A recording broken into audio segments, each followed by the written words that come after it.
年底之前，你能让自己的履历更漂亮一些，过完新年，也许我们就能在监察院共事了。属下命。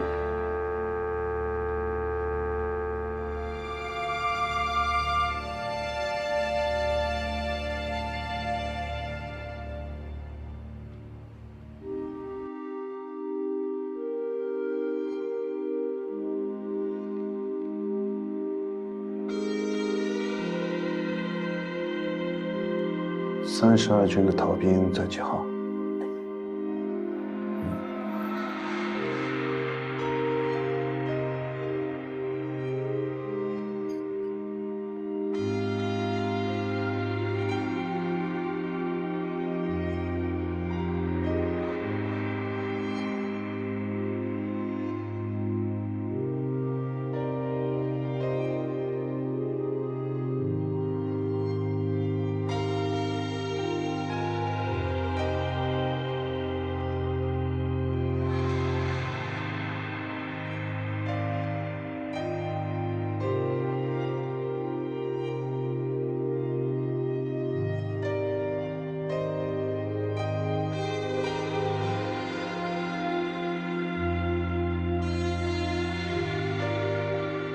我来找你谈笔交易。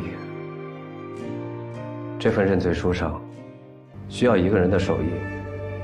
如果今晚你能办成，我会办妥你的取保候审手续。出了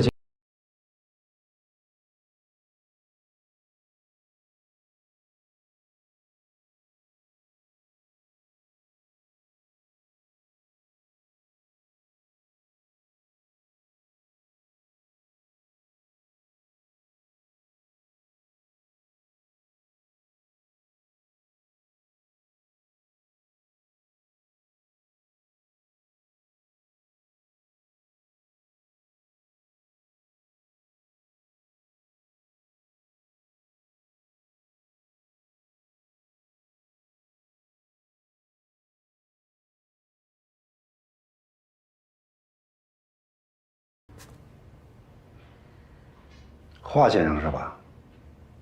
想麻烦你帮个忙，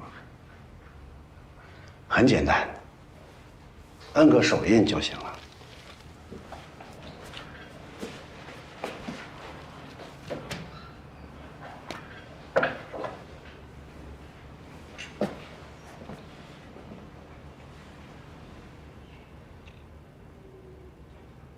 如果不呢？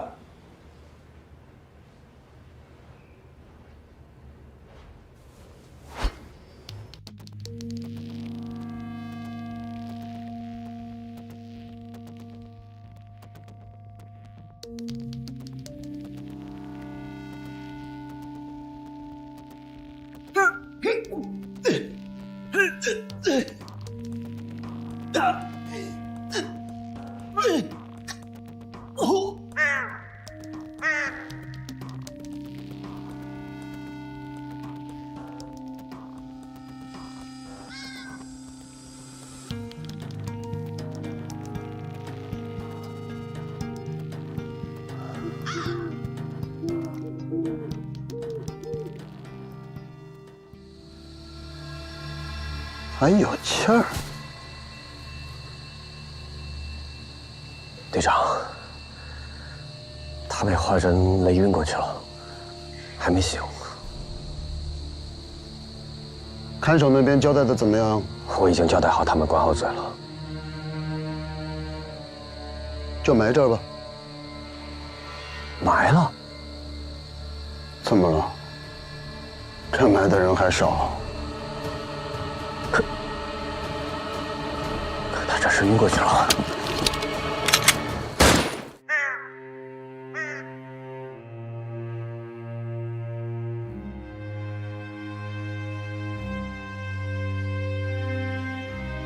那个逃兵，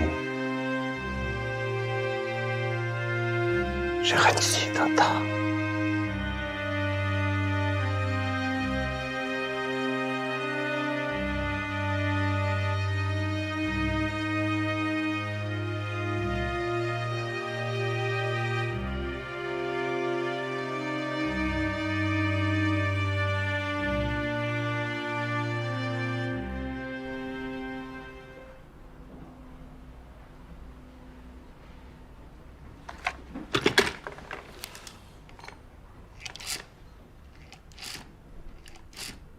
是万兄吗？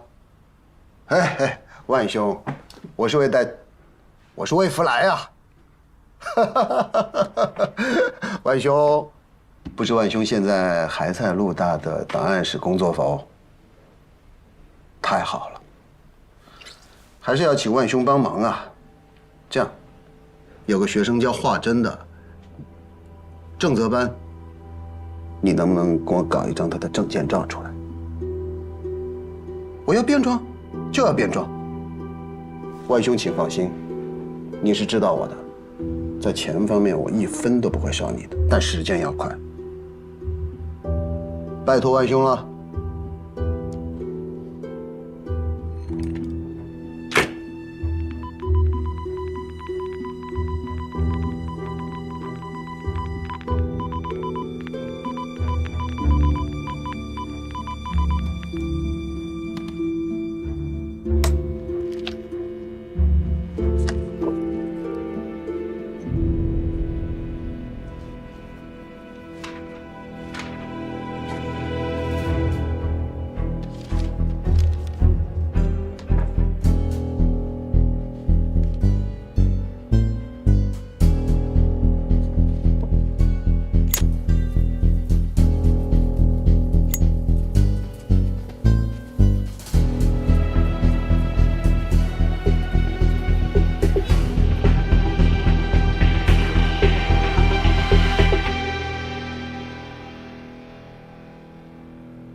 组织破例确认了向远生的身份，他的确不是我们的同志。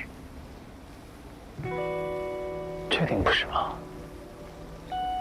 不是。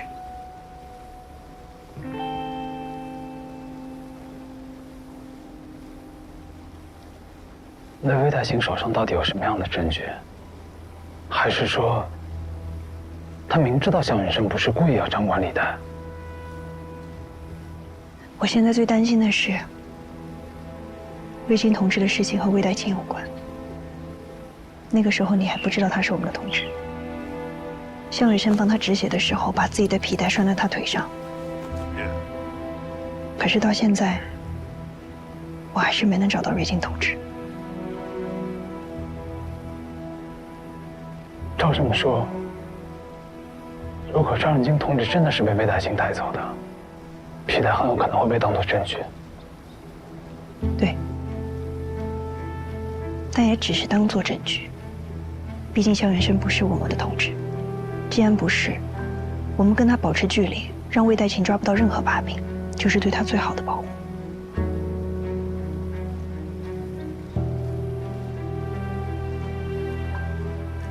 所以在魏代清亮出他的牌之前，你千万不要主动做任何事情。知道了。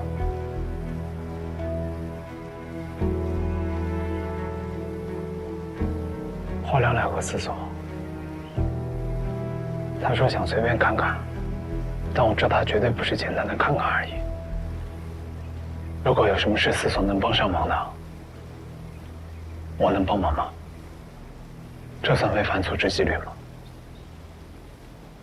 当然不算。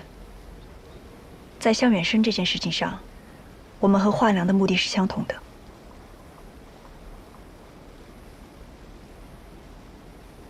谢谢。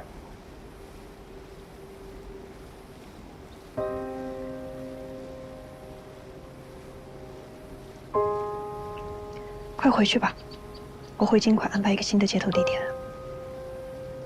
好。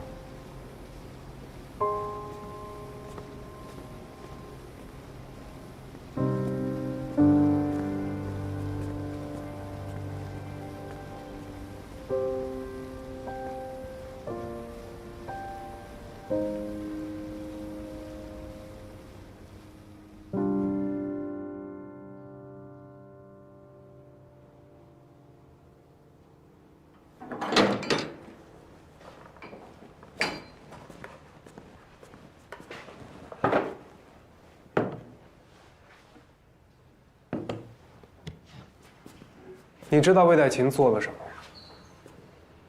他会被撤职的。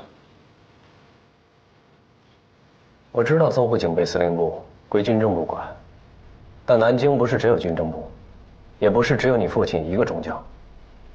队长得罪得了这个，肯定就能讨好那个。魏队长当然不担心前途，但他会带你上船吗？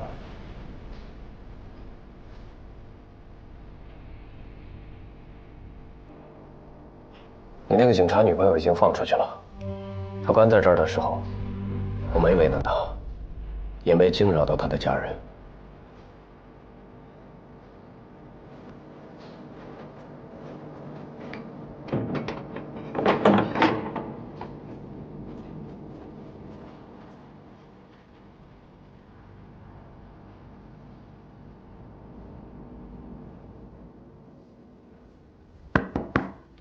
进来。队长，您找我？把门关上。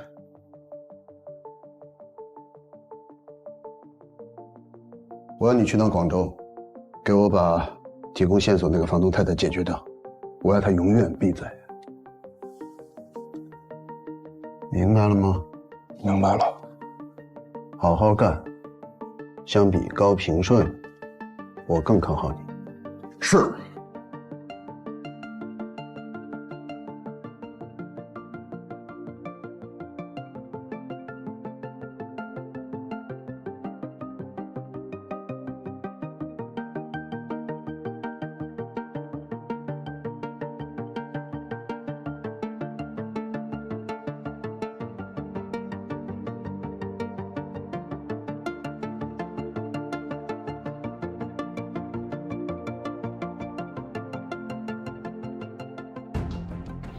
张润金是共产党邓明远的小组成员。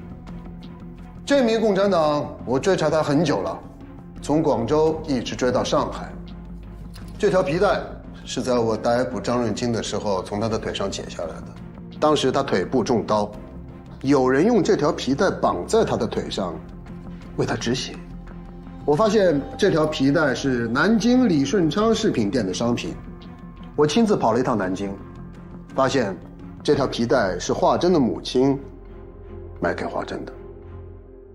这个是老板李顺昌的证词，这个是饰品店的单据。这条皮带完全可以证明华珍跟共产党是有关系的。我也是从那个时候开始怀疑上了他。华先生，现在请你解释一下吧。为什么你要救一名共产党？因为那位先生保护了当时和我住在一起的女孩，他也因此受了伤。所以我觉得我做出的任何帮助他的行为都是人之常情。我并不认识他，也不知道他的共产党身份。你不认识他？你的意思是说张润金在偷偷的保护那个小女孩？他的确是这样的。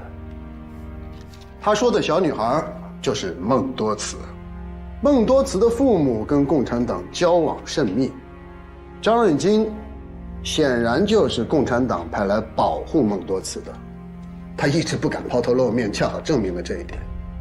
那么你呢，华先生？如果你不是共产党，你为什么要收留孟多慈呢？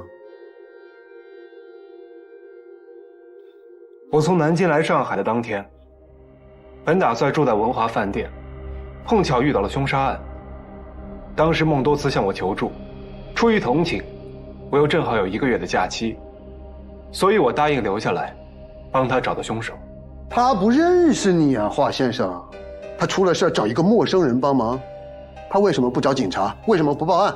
因为他看见凶手有穿着警服，他不信任警察。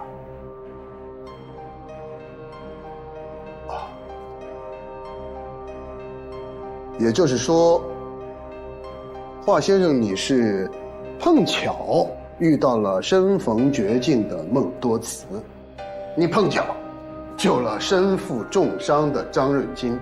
那向远生这个化名，你又如何解释呢？文华饭店遇害的一共有3名，除了孟多慈的父母之外，还有一名年轻男性。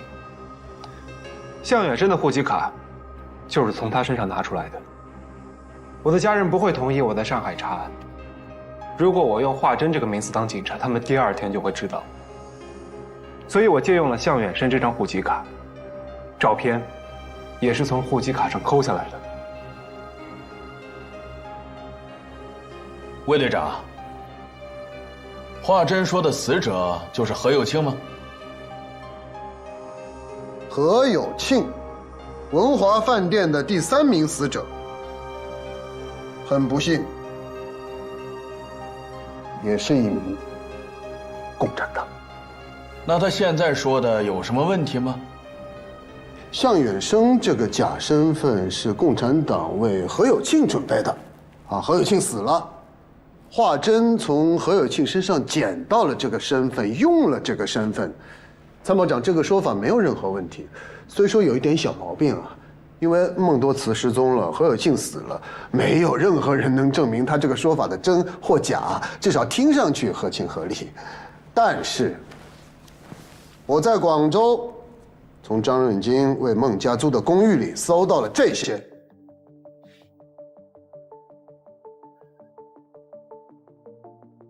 我发现1个月前，张润京在广州给孟家租了一套公寓。我在公寓里搜到了这些证件。共产党的计划原本是把孟家转移到广州，为他们租了新的房子，安排了新的身份证明，连新的工作都找好了。其中一份身份证明上写的是向远生，照片是华珍本人。请问，如果华珍不是共产党，为什么共产党的计划里包括他？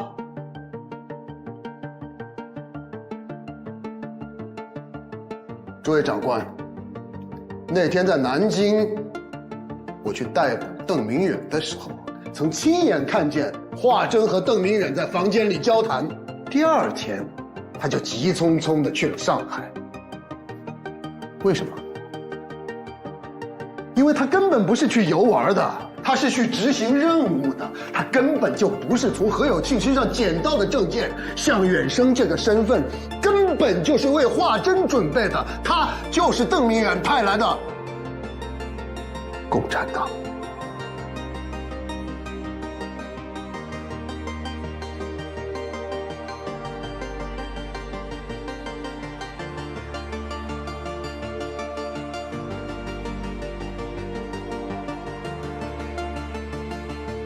华珍，这份证件你怎么解释？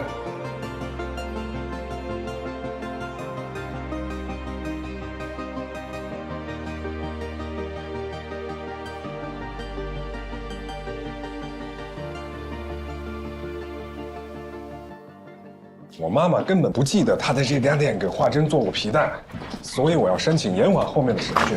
我需要时间核实这样证据。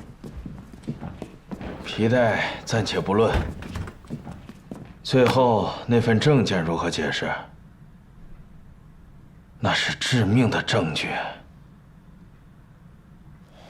关于这个证件，我们确实没有证据去否认，但是我也不可能承认。可是其他的证据如果出了错，你总得给我点时间去核实吧。现在毕竟不是正式的审讯，我不可能让华珍回南京上军事法庭啊。可是会审的时候，华珍已经承认这条皮带是他的了。现在否认，颇为牵强啊。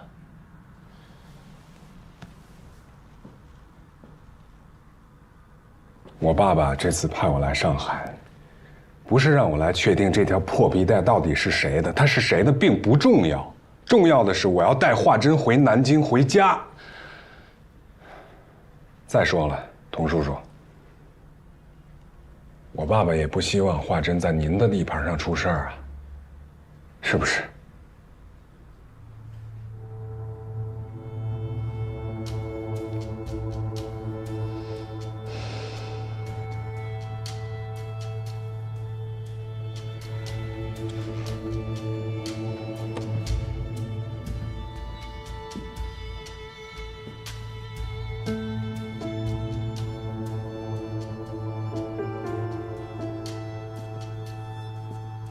你要多长时间？3天。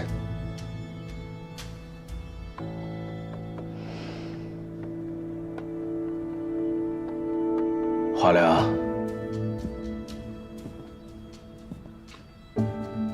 我明白你要争取时间。这个面子，我想参加会审的人可以给华家，但仅此而已了。现在这种情况，无论你去找任何人帮忙，都会牵扯人家。根本不可能有人敢出面担保华珍。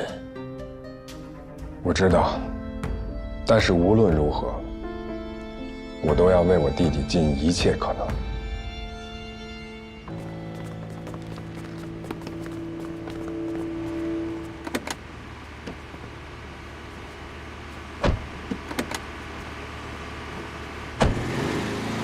二位，真不好意思，我真不能放你们进去。我儿子在里面做长官呀。做长官？是啊。那您儿子叫什么名字呀？魏福来啊。魏福来？队长，刚才那俩人你认识啊？不认识啊。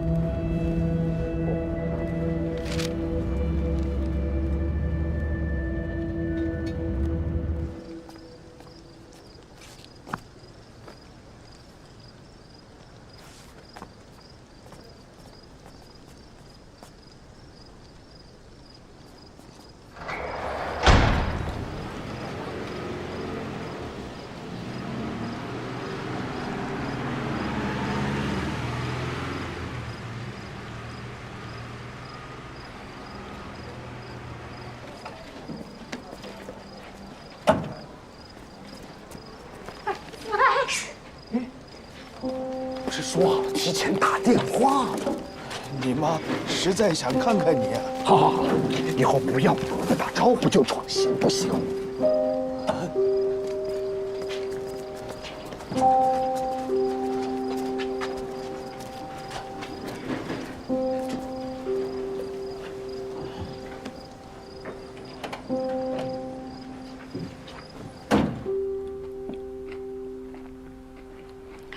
这是你爸爸专门从家里带的酒，就是你在丽岭的那时候最喜欢喝的那种白酒。要不要给你爸爸喝2杯呀？我平时不喝酒，家里没准备杯子。那不是有几个杯子呢？那是上海人喝咖啡用的杯子。福来啊，我和你妈妈从丽岭过来看你，主要是担心你不适应这边。来了1年了，我现在是侦察队队长，倒也没有什么不适应。但是，你是从其他地方调过来的呀，不算他们自己人呢。我不需要成为他们自己人。说实话，我挺瞧不上这帮人的，尤其是那些靠人脉、靠背景上位的。我比他们大多数人都要聪明得多，我很清楚这一点。我所差的，只是他们拥有的出身和背景而已。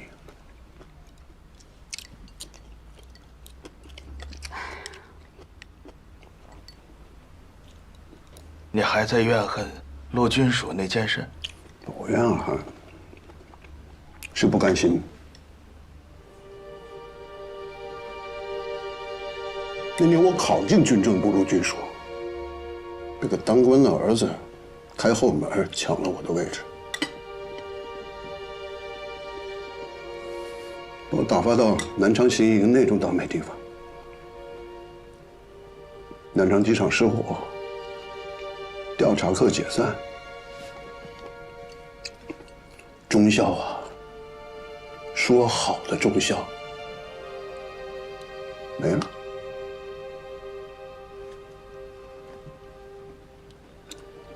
你们酒厂工人根本不懂这些，以后不要再跟我提建议了。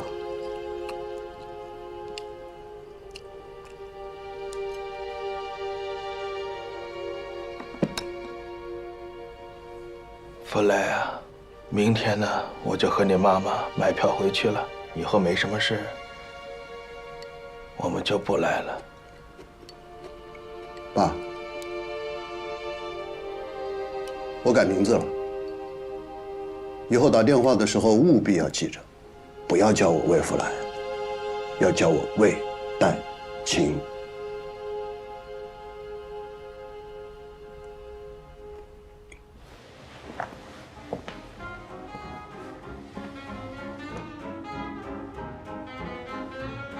先生以前买过我们牌子吗？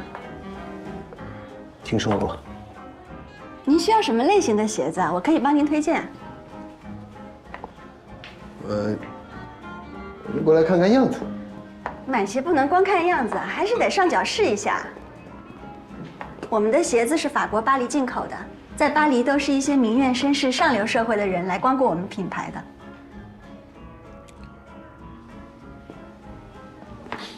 您手上拿的这双是上等的小牛皮，所以价格也会。我没问你价格，我就要这种材质，但是外表样式要低调一些，不然不符合我即将出席的那种场合。我马上帮您找一双纪念款，您试一下。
同志们，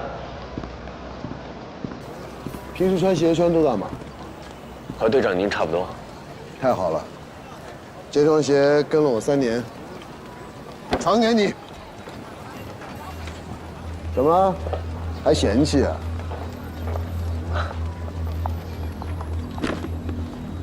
谢谢队长。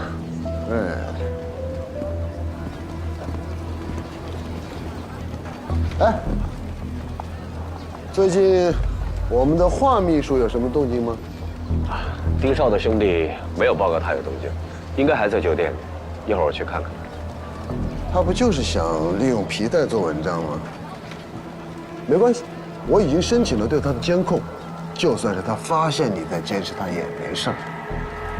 他见什么人，随时向我汇报。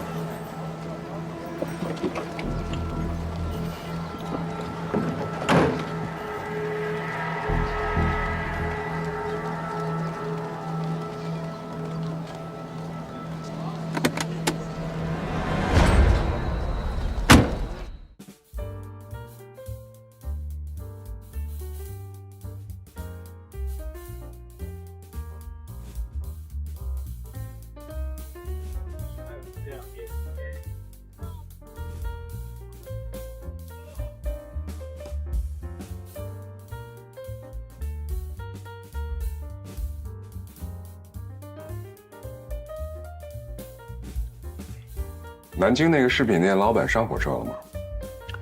已经在来的路上了。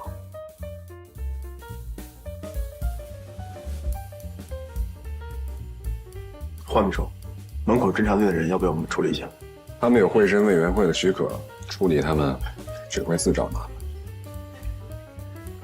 可是他们，我知道。如果侦察队发现我要做什么，魏代琴就会来找我。那我们就给他这个机会。华秘书，您是有什么安排吗？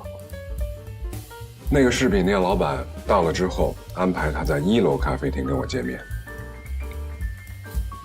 就在他们眼皮底下？对，就在他们眼皮底下。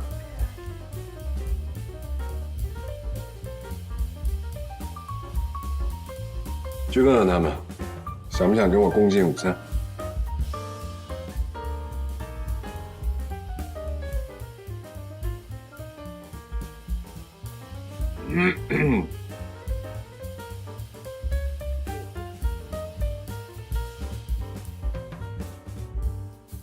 华秘书想请几位一起共进午餐，不知是否有时间？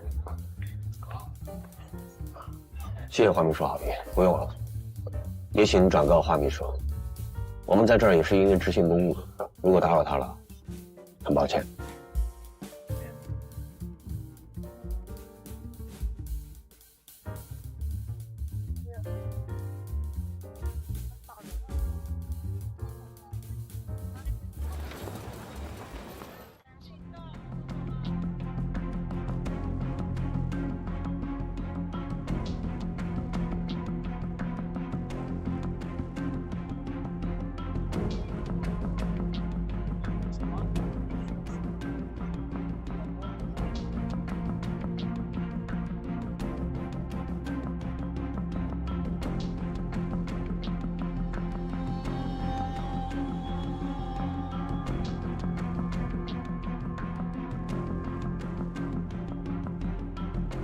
师哥，出来个人，是华秘书。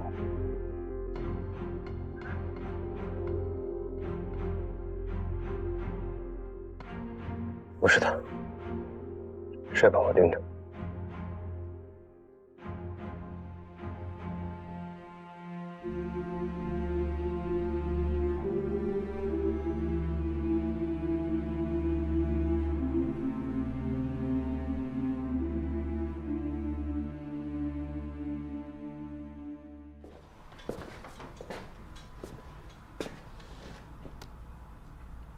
谁啊？陈队长。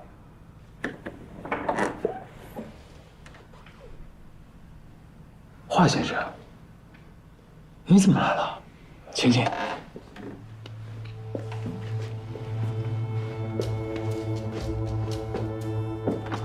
很抱歉这么晚打扰你。是这样，上次你跟我说，如果有什么需要帮忙的，我可以来找你。华生出事了？暂时没有，但眼下确实有一事相求。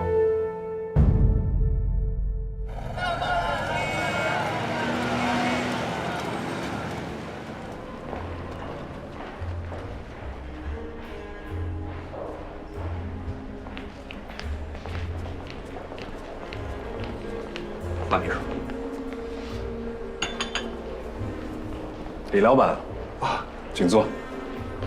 啊，快啊，谢谢啊。怎么样？这一路上顺利吗？啊，顺利顺利。咱们在南京见过。那是，您华秘书啊，那南京城里哪个不认识你啊？这次把您请来啊，主要是为了我弟弟的事情。华秘书，他在你，打扰了。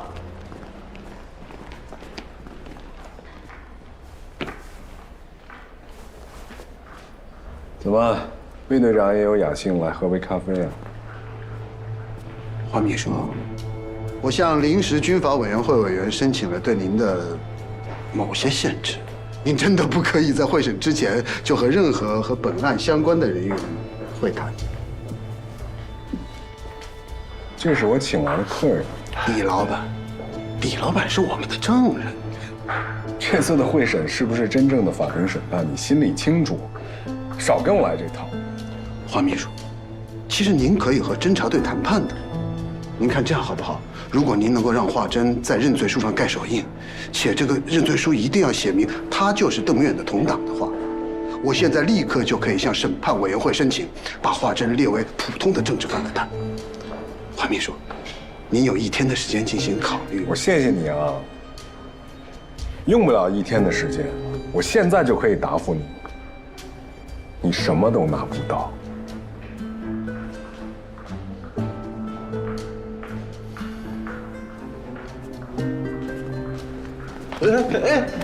不是，华律师，华律师，魏队长，你这次不光什么都拿不到，你还要把李老板从南京来上海的火车票全都给我报销了，1分钱都不能少。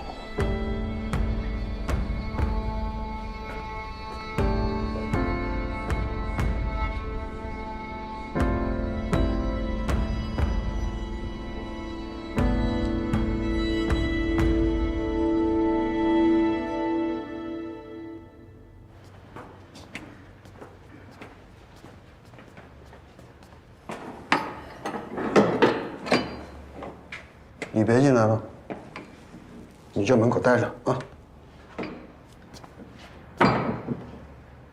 来，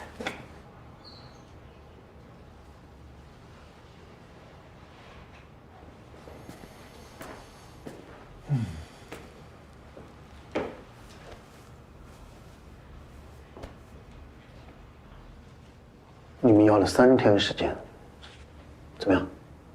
有什么进展没有？为了让我摁手印，还专门找个人过来帮忙，你也是够辛苦的。哪有这样的人呢？你找满淞沪警备司令部的牢房，你找不出这样一个人来。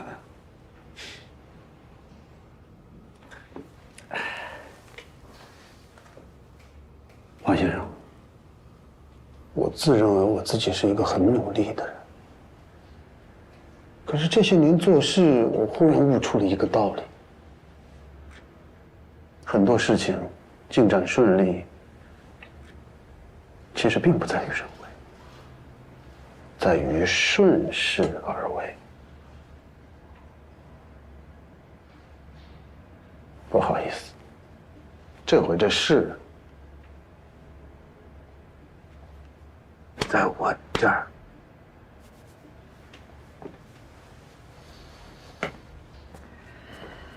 张润金现在怎么样了？不容易呀！你终于承认他是你的同志了。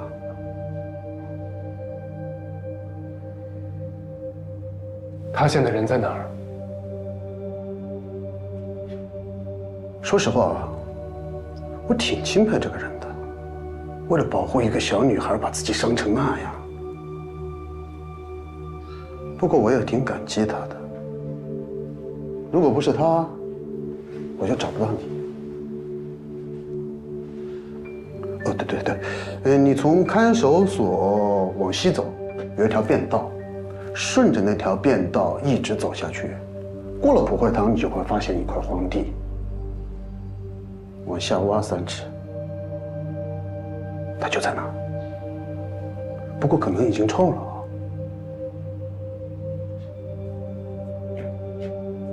你比他幸运多了，你知道吗？时时刻刻有人在关注着你。凭什么？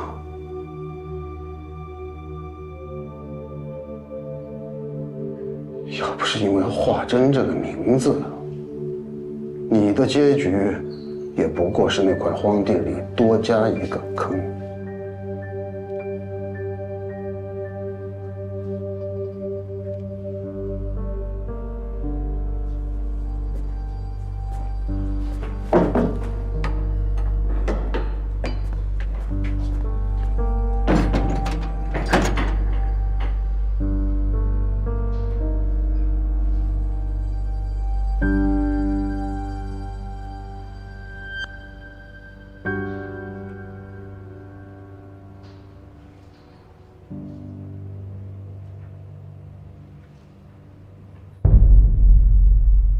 诸位，今天算是我们第2次审讯，因为华秘书对皮带这个证据提出了异议，要求核实，所以我们宽限了3天的时间。华秘书，你核实的情况怎么样了？真是太抱歉了，耽误了大家这么多宝贵的时间。我母亲啊，在家里面找了足足2天，也没有找到这张皮带的收据。哎，你有收据吗？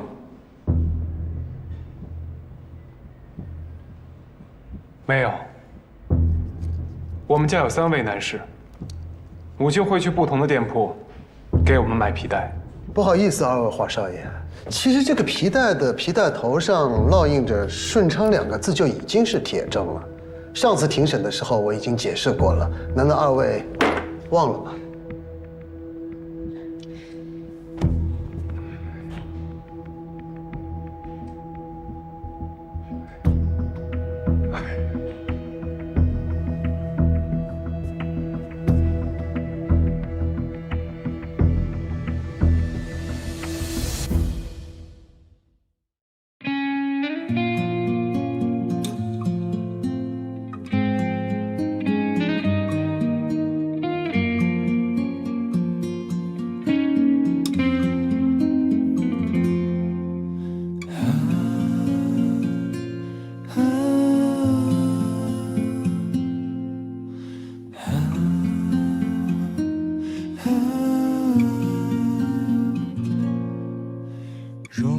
整片大地充满光明，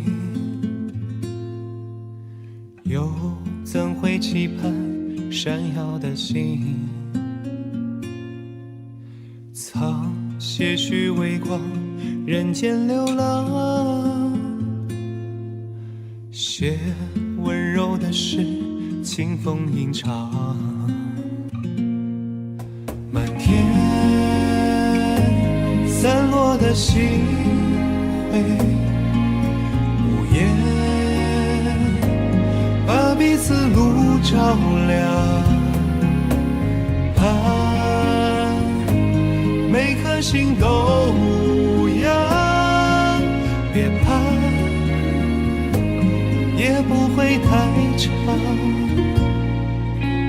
他走过彷徨，前往远方，他踏着月光寻找方向，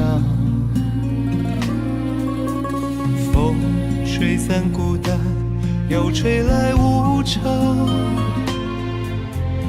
夜终将过去，黎明又明朗，满天散落的星辉，无言把彼此路照亮，盼每颗心都无恙，别怕，也不会太长，别怕，也不会太长。